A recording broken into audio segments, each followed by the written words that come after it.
Thanks very much, Chair. Just very briefly to come in on this, and I've listened to what has been said by the contributors, and in relation to what's in the legislation here. And, you know, it's all well and good talking about just transition, but we have to look at the practical realities of it. And the form in this regard is not good.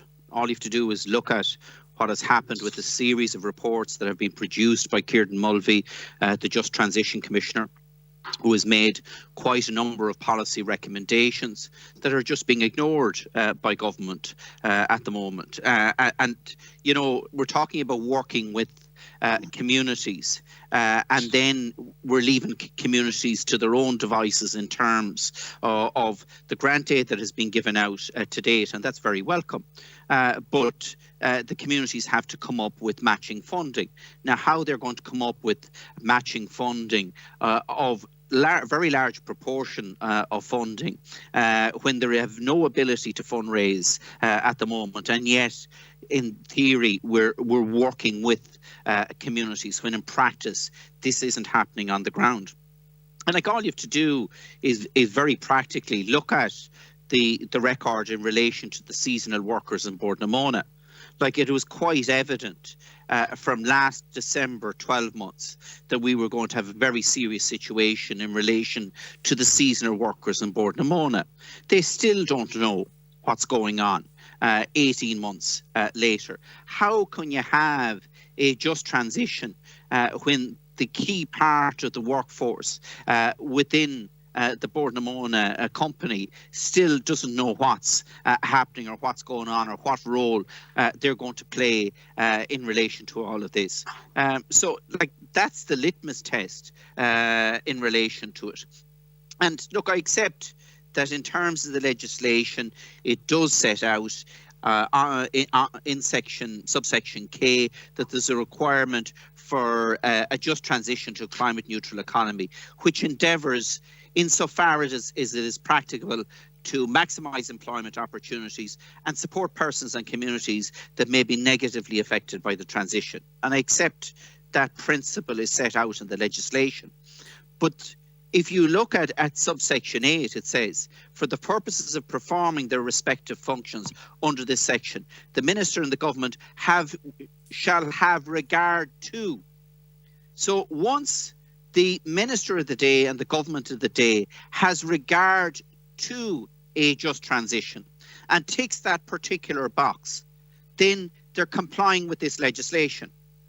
And we have a very perverse situation in relation to this legislation that's before us at the moment, where there is no recourse to Dáil Éireann once this legislation is enacted. Once this legislation is enacted, there is no recourse whatsoever to Dáil Éireann as a result of that. So the government of the day, once they actually tick the box in relation to just transition, they can proceed and do whatever they like. And I don't think that that's right. And the difficulty is, we've seen it in relation to rural proofing. Every single memo that goes to Cabinet must be rural proofed. But of course, we know that that's a box ticking exercise that takes place after the memo has been drafted, and when it goes up to the Department of the Taoiseach, then and only then is it actually rural proofed, and it's in name only rather than in practice. And we have all seen a litany of policy proposals that have come forward since rural proofing of all cabinet memos have come into place, and it has had a devastating impact on rural communities, but yet this particular policy was rural proofed. And the same in relation to what is being presented to us here, where the box ticking exercise in relation to just transition, once that's complied with, the Dáil has no role or function in relation to this whatsoever. And I think it's wrong. And I know it's an issue that we'll come to later in terms of the Dáil's function, which should have a function and role in relation to the monitoring of the enactment and the implementation of this legislation. But as it is currently drafted, that is not there, and I would hope that the Minister would. I think this is a very small concession. As I said earlier, I think that biogenic methane should be treated as something very distinct. And I think the broader issue here that's been tabled by this particular amendment should be accepted by the Minister. Thank you. Thank you, Deputy. And I'll go back to the Minister. I can. Just to say, it isn't just in the section I referred to where that requirement to have regard to the just transition. It's also in regard to the sectoral plan, just to answer Deputy Whitmore, that you'll see on page 18, line or subsection 6C10, that the same requirements is required in terms of the sectoral plan. And similarly, right across the legislation, if in setting a climate strategy, we also have to have regard of European regulations, which require us to show the socioeconomic strategy behind that climate strategy. So at every stage in the process, we have a check to see does it meet our social as well as our environmental and economic objectives.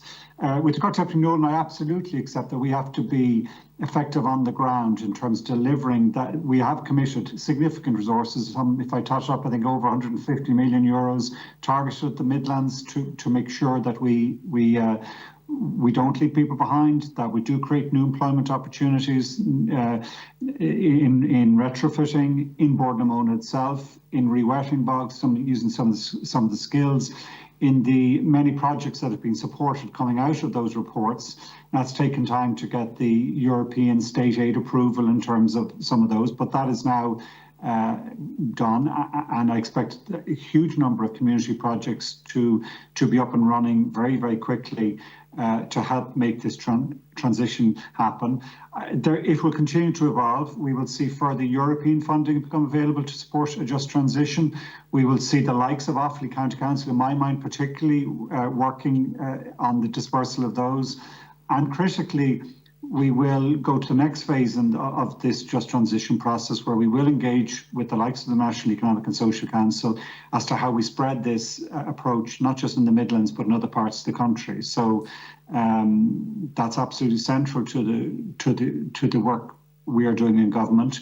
The legislation as provided recognises that, in my mind, defines the requirement in the right way, and so I can't support the amendment. Okay, thank you, Minister. Deputy O'Rourke, do you wish to press the amendment? Chair, just before Deputy O'Rourke comes in, just do a quick comment for the Minister. Very quickly, Deputy, go ahead. Yeah, just very quickly. Minister, you make reference to page 18, section 6C, and again, the problem here is that the legislation states shall have regard to. So there is no legal compliance on the government of the day once it has regard to.